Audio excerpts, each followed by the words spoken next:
Hi everyone, നമ്മളിന്ന് SCERT കെമിസ്ട്രീനകത്ത് 6ാം ക്ലാസ്സിൽ വരുന്നുള്ള ഒരു കുഞ്ഞു ചാപ്റ്ററാണ് നോക്കാൻ പോകുന്നത് കേട്ടോ. ചേർക്കാം പിരിക്കാം എന്ന് പറയുന്നുള്ള ചാപ്റ്ററാണ് നമ്മളിന്ന് നോക്കാൻ പോകുന്നത്. അപ്പോൾ ഒരു കാര്യം പറയട്ടെ, നമ്മൾ കെമിസ്ട്രി പ്ലേലിസ്റ്റ് നിങ്ങളെടുത്താൽ നിങ്ങൾക്ക് കാണാൻ പറ്റും. ആറ്റത്തിൻ്റെ ഘടന എന്ന് പറയുന്നൊരു ചാപ്റ്റർ ചെയ്തിട്ടുണ്ടായിരുന്നു. അപ്പോൾ അത് മനസ്സിലാവാത്തവരുണ്ടാവില്ലെന്ന് വിശ്വസിക്കുന്നു. എന്നാലും മനസ്സിലാവാത്തവരുണ്ടെങ്കിൽ ഈ ചാപ്റ്റർ ഒന്നുകൂടെ കേട്ടിട്ട്, ഇതും അതുപോലെ തന്നെ പദാർത്ഥങ്ങൾ എന്ന് പറയുന്നൊരു ചാപ്റ്റർ കൂടി വരാനുണ്ട്. അത് രണ്ടും കേട്ട് കഴിഞ്ഞിട്ട് ഒന്നുകൂടെ ആ ചാപ്റ്റർ കേട്ട് നോക്കാം കേട്ടോ. അതായത് എന്തെങ്കിലും ബുദ്ധിമുട്ടാർക്കെങ്കിലും, ഇപ്പോൾ നമ്മൾ എല്ലാവരും സയൻസ് പഠിച്ചവരാണെന്നില്ലല്ലോ, അപ്പോൾ അങ്ങനെ എന്തെങ്കിലും ബുദ്ധിമുട്ടാർക്കെങ്കിലും ഉണ്ടാകുന്നുണ്ടെങ്കിൽ നമ്മൾ ഇത് ചാപ്റ്റർ പഠിച്ചതിന് ശേഷം ഒന്നുകൂടെ അത് കേട്ട് നോക്കുക. പിന്നെ ഒരു കാര്യം പറയാനുള്ളത്, നമുക്ക് കെമിസ്ട്രിയിൽ ആകെ 6 ചാപ്റ്റേഴ്സ് മാത്രമേ 10th പ്രിലിംസിന് നോക്കാനുള്ളൂ SCERT-യിൽ. പിന്നെ നമ്മൾ ബയോളജീൻ്റെ കേസിൽ പറയാനും മോർ ദാൻ 30 ആണ് അതിനകത്ത് നോക്കാനുള്ളത്. അതുകൊണ്ടാണ് ബയോളജി ഡെയിലി ഓരോ വീഡിയോസ് ചെയ്യുന്നുള്ളത്. കെമിസ്ട്രി നമ്മൾ 1-2 വീഡിയോസ് വീക്കിലി ചെയ്താൽ നമുക്ക് തീർക്കാൻ പറ്റാവുന്നതേ ഉള്ളൂ. ഓക്കെ, അപ്പോൾ നമ്മൾ എന്തായാലും ചാപ്റ്ററിലോട്ട് ഇനി കടക്കുകയാണ്. വീണ്ടും പറയാണ്, നിങ്ങൾക്ക് കാണുന്നുണ്ടാവും അല്ലേ, വ്യൂസൊക്കെ വളരെ കുറവാണ്. അപ്പോൾ നിങ്ങൾ ഇഷ്ടപ്പെടുന്നുണ്ടെങ്കിൽ സബ്സ്ക്രൈബ് ചെയ്യുക, അതുപോലെ തന്നെ നിങ്ങളുടെ ഫ്രണ്ട്സിനൊക്കെ ഷെയർ ചെയ്ത് കൊടുക്കുക, അതുപോലെ തന്നെ ലൈക്ക് ചെയ്യാനും കൂടി മറക്കരുത് കേട്ടോ. പിന്നെ ഏതെങ്കിലും ചാപ്റ്റർ വേറെ ഏതെങ്കിലും സബ്ജക്റ്റിൻ്റെ ഒക്കെ ആവശ്യമാണെങ്കിൽ അതൊന്ന് കമൻറ്റ് ബോക്സിൽ കൂടി രേഖപ്പെടുത്തുക. അപ്പോൾ ഈ ചേർക്കാം പിരിക്കാം എന്ന് പറയുന്നത് നമ്മുടെ ക്ലാസ് 6 6ാം ക്ലാസ്സിലെ ഒരു പാഠഭാഗമാണ് കേട്ടോ. അപ്പോൾ നമ്മൾ കാര്യം പറയുകയാണെങ്കിൽ, നമ്മൾ ഇവിടെ ആദ്യം ഒരു എക്സ്പെരിമെൻ്റാണ് കാണുന്നുള്ളത്. എന്താണ്? ഒരു കഷ്ണം കൽക്കണ്ടം അല്ലെ, നമ്മൾ കഴിച്ചിട്ടുള്ള ഒരു സാധനമാണ്. അതിനെ നമ്മൾ പൊടിച്ച് ചെറു തരികളാക്കുന്നു. അങ്ങനെ വലിയൊരു കൽക്കണ്ടം എടുത്തിട്ട് ഇത്രയും പീസുള്ളതിനെ നമ്മൾ കുഞ്ഞു തരികളാക്കി എടുത്ത് നമ്മളതിനെ രുചിച്ച് നോക്കിയാലും, ആ വലിയ കഷ്ണം എടുത്ത് രുചിച്ച് നോക്കിയാലും ഒരു വ്യത്യാസം അതിനകത്ത് കാണാൻ പോകുന്നില്ല അല്ലേ. വലിയൊരു കഷ്ണം എടുത്താലും ചെറിയൊരു കഷ്ണം എടുത്താലും നമുക്കതിനകത്ത് ഒരു വ്യത്യാസവും കാണാൻ സാധിക്കില്ല. കാരണം എന്തുകൊണ്ടാണ്?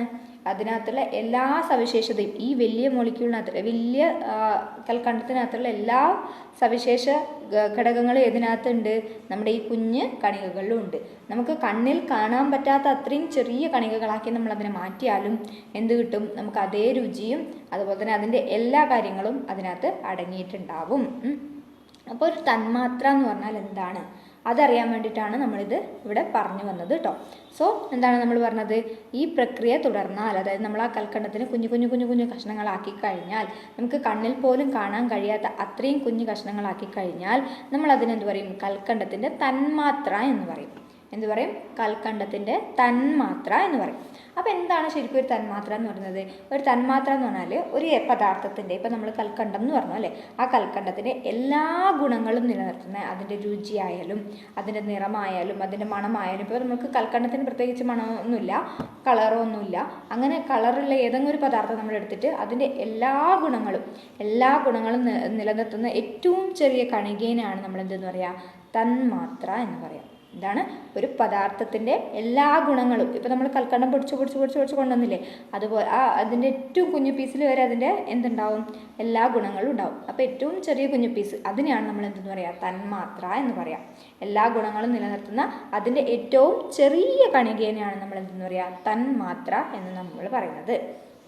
നമുക്ക് ഒരുപാട് പദാർത്ഥങ്ങൾ അറിയാം നമുക്ക് ചുറ്റും അല്ലേ. ഖരം, നമ്മുടെ ദ്രാവകം, വാതകം, അങ്ങനെ പലതരത്തിലുള്ള പദാർത്ഥങ്ങൾ നമുക്ക് ചുറ്റുമുണ്ട്. അപ്പോൾ ഈ പദാർത്ഥങ്ങളെല്ലാം എന്തുകൊണ്ട് നിർമ്മിതമാണ്? തന്മാത്രകൾ കൊണ്ട് നിർമ്മിതമാണ്. ഏതൊരു പദാർത്ഥം നമ്മൾ എടുത്താലും അതിനകത്ത് എന്തുണ്ട്? തന്മാത്രകൾ കൂടി ചേർന്നിട്ടാണ് ആ പദാർത്ഥം ഉണ്ടാകുന്നുള്ളത്. ഓക്കെ, ഇനി ഈ തന്മാത്രകൾ നമ്മൾ പറഞ്ഞില്ലേ, അപ്പോൾ ഈ തന്മാത്രകളിൽ കൽക്കണ്ടം എടുത്തു. കൽക്കണ്ടത്തിനകത്ത് കൽക്കണ്ടത്തിൻ്റെ തന്മാത്രകൾ മാത്രമാണ് അടങ്ങിയിരിക്കുന്നത്. എന്താണ്? കൽക്കണ്ടത്തിൻ്റെ തന്മാത്രകൾ മാത്രമാണ് അടങ്ങിയിരിക്കുന്നത്. അപ്പോൾ അങ്ങനെ ഒരു തരത്തിലുള്ള തന്മാത്രകൾ മാത്രമാണ് ഒരു പദാർത്ഥത്തിലുള്ളതെങ്കിൽ അതിനെ നമ്മൾ ശുദ്ധ പദാർത്ഥങ്ങൾ എന്ന് പറയും അല്ലേ. ശുദ്ധം, ഒരു തരത്തിലുള്ള തന്മാത്ര മാത്രമേ ഉള്ളൂ. ഇനി അതല്ല, ഒന്നിൽ കൂടുതൽ തന്മാത്രകൾ കൂടി ചേർന്നിട്ടാണ് ഒരു പദാർത്ഥം ഉണ്ടായിരിക്കുന്നതെങ്കിൽ നമ്മളതിനെ മിശ്രിതം എന്ന് പറയും അല്ലേ. മിശ്രിതം എന്ന് പറയുമ്പോൾ എന്താണ്? ഒരു മിക്സ്ചർ എന്ന് പറഞ്ഞാൽ എന്താണ്? 2 തന്മാത്രകൾ കൂടി ചേർന്നുണ്ടാവുന്നതാണ്. നമ്മൾ സാധാരണ കഴിക്കുന്ന മിക്സ്ചറില്ലേ, അതിനകത്ത് എന്തൊക്കെ അടങ്ങിയിട്ടുണ്ട്? പല സാധനങ്ങൾ കൂടി ചേർന്നിട്ടാണ് ഒരു മിക്സ്ചർ ഉണ്ടായത് അല്ലേ. അതുപോലെ തന്നെ നമ്മൾ എന്താ പറയുന്നത്? ശുദ്ധ പദാർത്ഥം എന്ന് വെച്ചിട്ടുണ്ടെങ്കിൽ ഒരു തരത്തിലുള്ള തന്മാത്രകൾ മാത്രമാണെങ്കിൽ നമ്മൾ അതിനെന്ത് പറയും? ശുദ്ധ പദാർത്ഥം എന്ന് പറയും. ജലം ഒരു ശുദ്ധ പദാർത്ഥമാണ്. എന്താണ്? ജലം ഒരു ശുദ്ധ പദാർത്ഥമാണ്. ഇനി മറ്റുള്ള ഉദാഹരണങ്ങൾ നോക്കിയേ. നമ്മുടെ കറിയുപ്പ്, കറിയിൽ നമ്മൾ യൂസ് ചെയ്യുന്നത് നമ്മുടെ ഉപ്പ്, aluminium, glycerine, potassium permanganate, copper, അപ്പക്കാരം, ഓക്സിജൻ, വെള്ളി, തുരിശ്, ഇതൊക്കെ ശുദ്ധ പദാർത്ഥങ്ങൾക്ക് ഉദാഹരണമാണ്.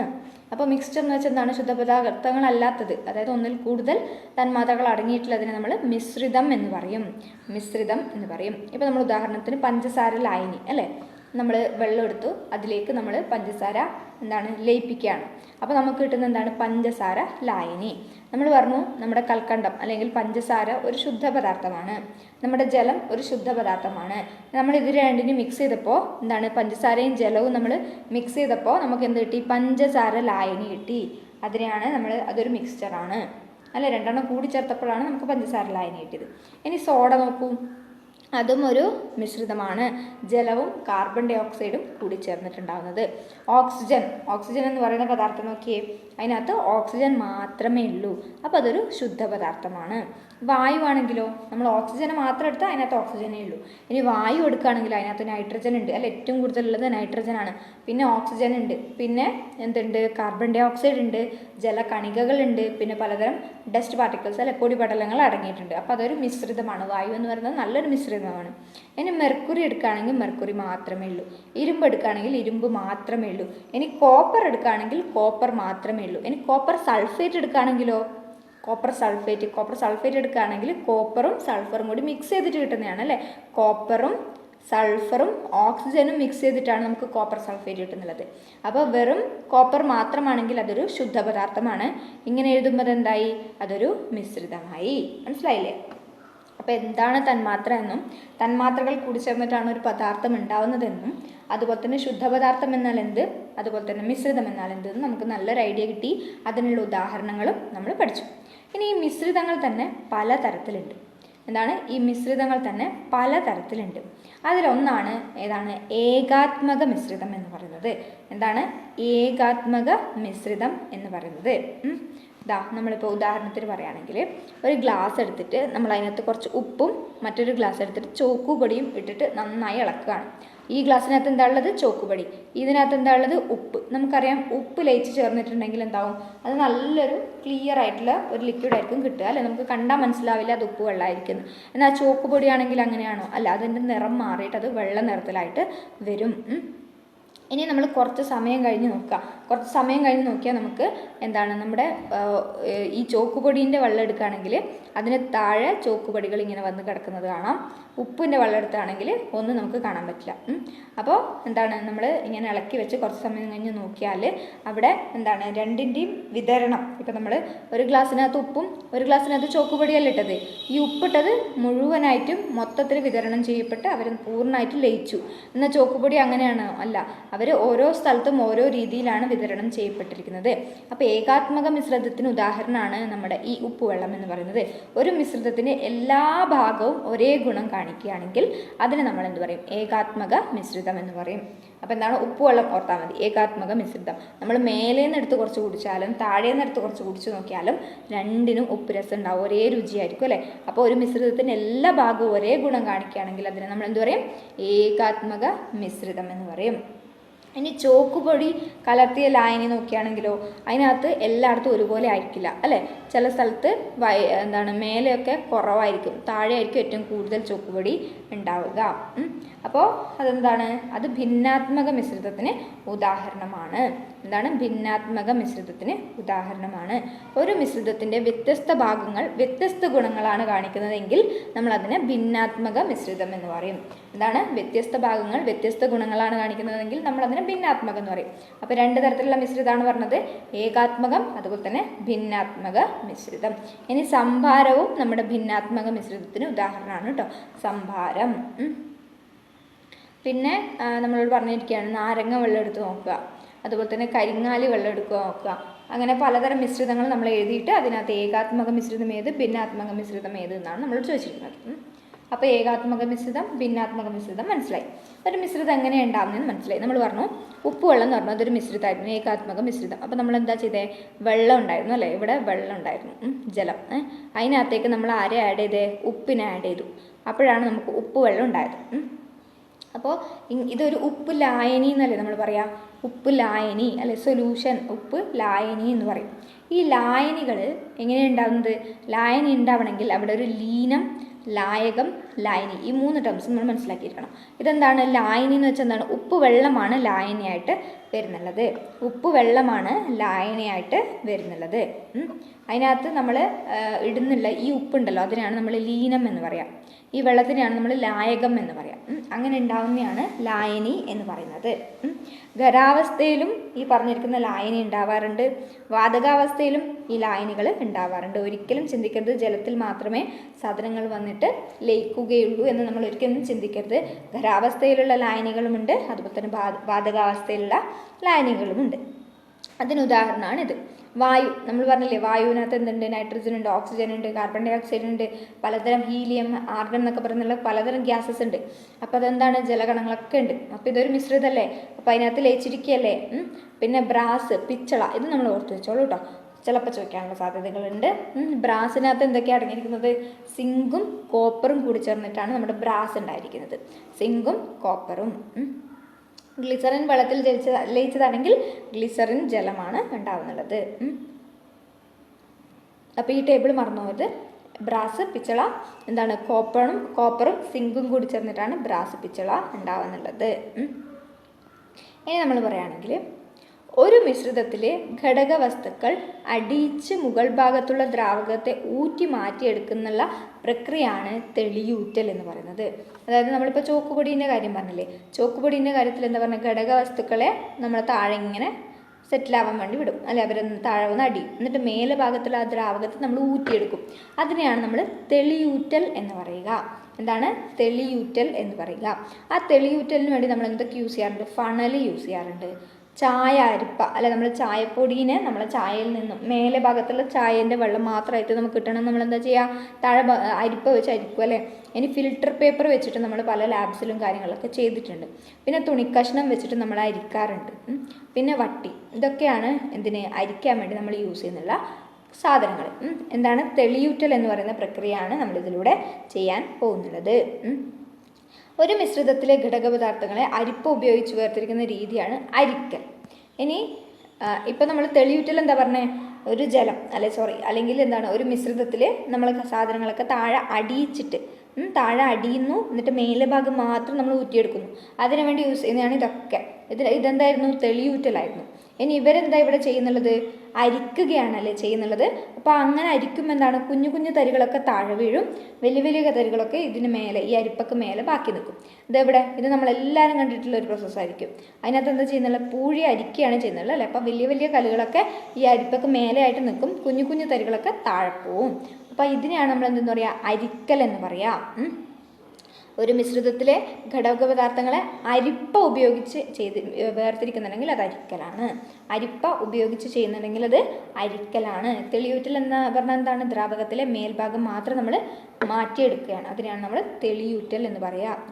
ഓക്കെ, അപ്പോൾ അരിപ്പ, അതുപോലെ തന്നെ തെളിയൂറ്റൽ. നെക്സ്റ്റ്, ലയിച്ച് ചേർന്നവ. അതായത് ഇപ്പം ഇതുവരെ നമ്മൾ പറഞ്ഞത്, ഇപ്പം ആദ്യം നമ്മൾ എന്താ പറഞ്ഞത്? ചോക്ക്, അല്ലേ? ചോക്കിൻ്റെ പൊടികൾ അടിയിൽ ബാക്കിയുണ്ടാവും, അല്ലെങ്കിൽ ചായപ്പൊടി നമ്മൾ വെള്ളത്തിൽ അങ്ങനെ ലയിച്ച് ചേരൂല. അങ്ങനെ മൊത്തത്തിൽ ലയിച്ച് ചേർന്നിട്ടുണ്ടെങ്കിൽ നമ്മൾ അതിനെങ്ങനെ സെപ്പറേറ്റ് ചെയ്യും? ഉദാഹരണത്തിന് നമ്മൾ ഉപ്പുവെള്ളം നമ്മൾ അരിപ്പ വെച്ച് ചെയ്താലും തെളിയൂറ്റൽ വഴി ചെയ്താലും നമുക്കതിന് ഉപ്പിനെയും വെള്ളത്തിനെയും വേർതിരിച്ചെടുക്കാൻ പറ്റില്ല. അങ്ങനെയുള്ളവരെ നമ്മൾ വേർതിരിക്കാൻ വേണ്ടി ഉപയോഗിക്കുന്നതാണ് ബാഷ്പീകരണം. എന്താണ്? ബാഷ്പീകരണം. ഒരു ദ്രാവകം, ബാഷ്പീകരണത്തിൽ എന്താണ് നമ്മൾ ചെയ്യുന്നത്? ഒരു ദ്രാവകം എടുക്കുന്നു, അതായത് ഇപ്പോൾ നമ്മൾ ഉപ്പുവെള്ളം തന്നെ എടുക്കുന്നു, എന്നിട്ട് താപം സ്വീകരിച്ച് അതിനെ നമ്മൾ ബാഷ്പമാക്കി മാറ്റും. എന്താണ്? ഈ ഉപ്പുവെള്ളത്തിനെ നമ്മൾ ചൂടാക്കുന്നു, അപ്പോൾ എന്താവും? ബാഷ്പം വരും, അല്ലേ? വാട്ടർ വേപ്പർ, നീരാവിയായിട്ട് പോകുന്നില്ലേ? അങ്ങനെ ബാഷ്പമായിട്ട് അത് മാറും. അതിനെയാണ് നമ്മൾ ബാഷ്പീകരണം എന്ന് പറയുന്നത്. എന്താണ്? ബാഷ്പീകരണം എന്ന് പറയുന്നത്. അപ്പോൾ ഇങ്ങനെ നമ്മൾ ഒരു ഗ്ലാസ് എടുത്ത് നമ്മൾ ചൂടാക്കുകയാണെങ്കിൽ, കുറേ നേരം ചൂടാക്കണം കേട്ടോ, നമ്മൾ സാധാരണ നമ്മൾ അടുപ്പിൽ ചെയ്യുന്ന പോലെ ഒന്നുമല്ല. കുറേ നേരം ചൂടാക്കുകയാണെങ്കിൽ വെള്ളമൊക്കെ ബാഷ്പമായിട്ട് പോവും, ഉപ്പ് അവിടെ ബാക്കി നിൽക്കും. എന്താണ്? ഉപ്പ് അവിടെ ബാക്കി നിൽക്കും. ഈ പറയുന്ന ബാഷ്പീകരണങ്ങൾ വെച്ചിട്ടാണ് നമ്മൾ, ഈ ഒരു മെത്തേഡിലൂടെയാണ് നമ്മൾ കടൽ ജലത്തിൽ നിന്ന് ഉപ്പ് വേർതിരിച്ചെടുക്കുന്നത്. ഇങ്ങനെയാണ് കടൽ ജലത്തിൽ നിന്ന് ഉപ്പ് വേർതിരിച്ചെടുക്കുന്നത്. ഇവിടെ കണ്ടില്ലേ? ഇത് കടൽ ജലത്തിൽ നിന്ന് ഉപ്പ് വേർതിരിച്ചെടുക്കുന്ന ആ ഒരു പ്രക്രിയയാണ് കേട്ടോ. അപ്പോൾ നമ്മൾ തെളിയൂറ്റൽ, അത് ദ്രാവകം പറഞ്ഞു, അരിപ്പ പറഞ്ഞു, പിന്നെ നമ്മളെന്താ പറഞ്ഞത് ബാഷ്പീകരണം. ബാഷ്പീകരണം എങ്ങനെയാണ്? ഉപ്പുവെള്ളം പോലെ അല്ല, മൊത്തത്തിൽ ലയിച്ച് ചേർന്നവയെ നമ്മൾ വേർതിരിക്കുകയാണ്. ഇനി ഇരുമ്പ് പൊടി വേർതിരിക്കണം. നമുക്ക് എന്ത് വേർതിരിക്കണം? ഇരുമ്പ് പൊടി വേർതിരിക്കണം. അപ്പോൾ ഇവിടെ നമ്മൾ എന്താ ചെയ്യുന്നതെന്ന് വെച്ചിട്ടുണ്ടെങ്കിൽ ഇവിടെ നമുക്ക് പറഞ്ഞിരിക്കുന്ന ഒരു കാര്യങ്ങളും ഉപയോഗിക്കാൻ പറ്റില്ല അല്ലേ? നമ്മൾ ഇപ്പോൾ പറഞ്ഞ ബാഷ്പീകരണം പോലും നമുക്ക് ഇരുമ്പ് പൊടിയെ വേർതിരിക്കാൻ പറ്റില്ല. അപ്പോൾ ഇരുമ്പ് പൊടിയും അലുമിനിയം പൊടിയും തമ്മിലുള്ള മിക്സ്ചറാണെന്ന് വിചാരിച്ചോ. ഇരുമ്പ് പൊടിയും അലുമിനിയം പൊടിയും തമ്മിലുള്ള മിക്സ്ചറാണെന്ന് വിചാരിച്ചോ. നമ്മൾ ഈ പറഞ്ഞിരിക്കുന്ന ഒരു മെത്തേഡ് വെച്ചിട്ട് നമുക്ക് യൂസ് ചെയ്യാൻ പറ്റില്ല. അപ്പോൾ നമ്മൾ എന്താ ചെയ്യുക? നമ്മൾ ചെയ്യുന്നത് എന്താ വെച്ചിട്ടുണ്ടെങ്കിൽ മാഗ്നറ്റ് ഉണ്ടല്ലോ, കാന്തം എന്ന് നമ്മൾ പറയുന്നത്, അതുപയോഗിച്ചിട്ട് നമ്മളിതിനെ മാറ്റിയെടുക്കും. അപ്പം മാഗ്നറ്റ് ഉപയോഗിക്കുമ്പോൾ എന്താണ്, നമ്മുടെ ഇരുമ്പ് മാത്രം മാറിക്കിട്ടും. ആരും മാറിക്കിട്ടില്ല, നമ്മുടെ അലുമിനിയം അതിൻ്റെ കൂടെ വരില്ല. അപ്പോൾ പലതരത്തിലുള്ള മിശ്രിതങ്ങളെ വേർതിരിച്ചെടുക്കാൻ പലതരത്തിലുള്ള മെത്തേഡ്സ് ഉണ്ട്. അതാണ് ഇവിടെ കൊടുത്തിരിക്കുന്നത്. കണ്ടല്ലോ, ഈ ചിത്രങ്ങളൊക്കെ നോക്കിയാൽ നിങ്ങൾക്ക് മനസ്സിലാവും. ഇതൊരു വേർതിരിക്കൽ മെത്തേഡാണ്, ഇതൊരു വേർതിരിക്കൽ മെത്തേഡാണ് അല്ലേ? അങ്ങനെ പലതരത്തിലുള്ള മെത്തേഡുകൾ നമ്മളിവിടെ ഉപയോഗിക്കുന്നുണ്ട്. ഇനി അടുത്ത പറയുന്നതാണ് മണ്ണ്. മണ്ണുണ്ടല്ലോ, നമ്മുടെ വീടുകളിലൊക്കെ കാണുന്ന മണ്ണ്. ആ മണ്ണ് നല്ലൊരു അരിപ്പയായിട്ടാണ് ആക്ട് ചെയ്യുന്നുള്ളത്. എന്താണ്? അരിപ്പയായിട്ടാണ് നമ്മളെ മണ്ണ് ആക്ട് ചെയ്യുന്നുള്ളത്. എന്താന്ന് പറഞ്ഞിട്ടുണ്ടെങ്കിൽ നമ്മുടെ ഈ മണ്ണുണ്ടല്ലോ, മണ്ണ് വളരെയധികം, ഇപ്പം നമ്മുടെ ഈ വെള്ളം ഉണ്ടല്ലോ, താഴോട്ട് ഇറങ്ങി വരുന്ന അണ്ടർഗ്രൗണ്ട് വാട്ടർ, ഭൂഗർഭജലമായിട്ട് വരുന്നുള്ള വെള്ളം, അത് വളരെയധികം പ്യുവറായിട്ടുള്ള വാട്ടറാണ്. ഫോർ എക്സാമ്പിൾ നമ്മൾ പറയുകയാണെങ്കിൽ ചിത്രത്തിനകത്ത് കാണിച്ചിരിക്കുന്നതെന്ന് വെച്ചിട്ടുണ്ടെങ്കിൽ ഇത് എന്താണ്? കക്കൂസ് ടാങ്കാണ്. ഇത് നമ്മുടെ കിണറാണ്. ഈ കക്കൂസ് ടാങ്കിൽ നിന്ന് വെള്ളം മണ്ണിൽ കലരുന്നില്ലേ? ഉണ്ട് അല്ലേ, വെള്ളം മണ്ണിൽ കലരുന്നുണ്ട്. പക്ഷെ അതൊരിക്കലും കിണറിലെ വെള്ളത്തിൽ കലരുന്നില്ല. കാരണം എന്താണ്? മണ്ണൊരു അരിപ്പയായിട്ടാണ് ആക്ട് ചെയ്യുന്നുള്ളത്. പക്ഷേ ഈ മണ്ണിന് നമ്മളിപ്പോൾ പറഞ്ഞിരിക്കുന്ന ഈ ഡിസ്റ്റൻസ് ഉണ്ടല്ലോ, ഈ ഡിസ്റ്റൻസ് ഒരുപാട് അടുത്താണെങ്കിൽ മണ്ണിനൊന്നും ചെയ്യാൻ പറ്റില്ല. ഓക്കെ, മണ്ണ് വളരെ സൂക്ഷ്മ ഘടകങ്ങളാണ് മണ്ണിനകത്തുള്ളത്. അവർ സ്ലോലിയാണ്, മെല്ലെ. അതായത് നല്ല ദൂരം ഉണ്ടെങ്കിൽ അവർക്കൊന്നും സംഭവിക്കില്ല. അടുത്താണെങ്കിൽ അത് അവർ തമ്മിൽ കലരാനുള്ള സാധ്യതയുണ്ട്. മണ്ണ് നല്ലൊരു അരിപ്പ തന്നെയാണ്. വലിയ കണങ്ങളൊക്കെ മേലെ തങ്ങി നിൽക്കും. കുഞ്ഞു കണങ്ങളൊക്കെ ആ മണ്ണിൻ്റെ സുഷിരങ്ങളിലൂടെ താഴോട്ട് ഊർന്നു പോവും. അപ്പോൾ നമ്മൾ എന്താണ് പറയുന്നത്? ഈ കക്കൂസ് ടാങ്കും അതുപോലെ തന്നെ നമ്മുടെ കിണറും അടുത്തടുത്ത് വന്നാൽ ഈ മാലിന്യം നമ്മുടെ കിണറിൽ കലരാനുള്ള സാധ്യതകൾ ഉണ്ട്. അപ്പോൾ അതുകൊണ്ടാണ് നമ്മളെപ്പോഴും ഒരു ഡിസ്റ്റൻസ് അവിടെ കീപ്പ് ചെയ്യാൻ പറയുന്നുള്ളത്. ഇത് നമ്മുടെ പാഠഭാഗത്ത് നമ്മുടെ സിലബസിനകത്ത് വലിയ കാര്യമായിട്ട് വരുന്നില്ല. എങ്കിലും മണ്ണ് നല്ലൊരു അരിപ്പയാണ് എന്ന് പറഞ്ഞിട്ടുണ്ടെങ്കിൽ നമ്മളത് നല്ല സ്റ്റേറ്റ്മെൻറ്റ് കറക്റ്റാണെന്ന് നമ്മൾ മനസ്സിലാക്കാൻ വേണ്ടി പറഞ്ഞു നേടും. അപ്പോൾ ഇത്രയാണ് ഈ കുഞ്ഞ് ചാപ്റ്ററിനകത്ത് നമുക്ക് പഠിക്കാനുള്ളത്. അപ്പോൾ കെമിസ്ട്രിയിൽ ഏറ്റവും ബേസിക്കാണ്. അപ്പോൾ ഇനി വേണമെങ്കിൽ ആ പാഠഭാഗം ഒന്നുകൂടി കേട്ട് നോക്കുക. ഓരോ തന്മാത്രയിൽ അടങ്ങിയിരിക്കുന്ന ആൾക്കാരാണ് ആറ്റം എന്ന് പറയുന്നത്. ആറ്റങ്ങൾ കൊണ്ടാണ് നമ്മുടെ തന്മാത്രകൾ ഉണ്ടാക്കിയിരിക്കുന്നത്. നമ്മൾ പറഞ്ഞു ആറ്റം അല്ലേ? ആ ആറ്റങ്ങൾ കൊണ്ടാണ് നമ്മൾ തന്മാത്രകൾ ഉണ്ടാക്കിയിരിക്കുന്നത്. ഈ തന്മാത്രകൾ കൊണ്ടാണ് നമ്മൾ പദാർത്ഥങ്ങൾ ഉണ്ടാക്കിയിരിക്കുന്നത്. ഈ ആറ്റത്തിൻ്റെ ഉള്ളിലും കുറച്ച് ആൾക്കാരുണ്ട്, ഇലക്ട്രോൺ, പ്രോട്ടോൺ, ന്യൂട്രോൺ എന്നൊക്കെ പറഞ്ഞിട്ട്. അവരെക്കുറിച്ചാണ് നമ്മൾ കഴിഞ്ഞ ക്ലാസ്സിൽ ഡിസ്കസ് ചെയ്തിട്ടുണ്ടായിരുന്നത്. അപ്പോൾ ആ വീഡിയോ കാണാത്തവരുണ്ടെങ്കിൽ ഇനി പോയി കണ്ടു നോക്കുക. മനസ്സിലാവാത്തവരുണ്ടെങ്കിലും ഒന്നുകൂടെ പോയി കണ്ടു നോക്കുക. ആറ്റം എന്ന് വെച്ചാൽ എന്താണെന്നായിരിക്കും നിങ്ങൾക്ക് മനസ്സിലാവാത്തുണ്ടാവുക. തന്മാത്ര എന്താണെന്ന് മനസ്സിലായില്ലേ? ഈ തന്മാത്രകൾ ഉണ്ടാക്കിയിരിക്കുന്നത് ആറ്റങ്ങൾ വെച്ചിട്ടാണ്. ആ ആറ്റത്തിനെ കുറിച്ചാണ് നമ്മൾ കഴിഞ്ഞ ക്ലാസ്സിൽ പഠിച്ചത്. അപ്പോൾ ഇനി വീണ്ടും നമ്മൾ മറ്റൊരു വീഡിയോ ആയിട്ട് കാണാം. അപ്പോൾ ഇഷ്ടപ്പെട്ടാൽ ലൈക്ക് ചെയ്യാം കേട്ടോ. So thank you.